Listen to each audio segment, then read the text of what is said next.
একদিন এই লোকটি একটা শূকরকে কেটে তার বাড়ির দোতলায় শূকরের মাংসগুলোকে ঝুলিয়ে রাখে এবং পুরো শীতকাল ধরে খেতে থাকে। কিন্তু যখনই শীতকাল শেষ হয়ে যায় তখন শুধুমাত্র শূকরটির ভুঁড়ি অবশিষ্ট বেঁচে ছিল। আর এই লোকটি যখনই কাজে চলে যায় তখন তার স্ত্রী দেখতে পায় তাদের বাড়িতে কোনো খাবার অবশিষ্ট নাই। এজন্য সে তার বড় মেয়েকে দোতলায় গিয়ে দেখে আসতে বলে রান্না করার মতো কিছু আছে কিনা।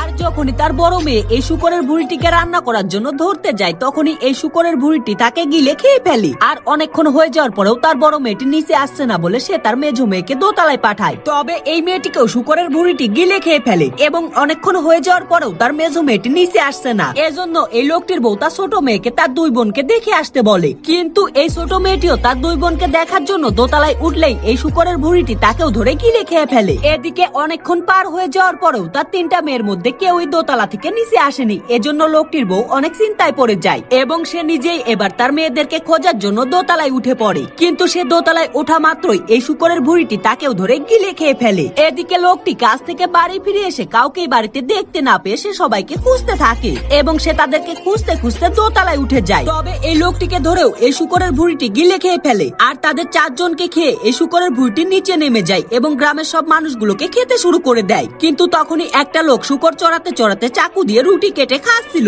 আর তখন এই শূকরের ভুঁড়িটি ভুল করে শূকর সহ তাকেও গিলে খেয়ে ফেলে। আর তখনই এই লোকটি তার চাকু দিয়ে শূকরের ভুঁড়িটিকে কেটে সবাইকে বাঁচিয়ে ফেলে।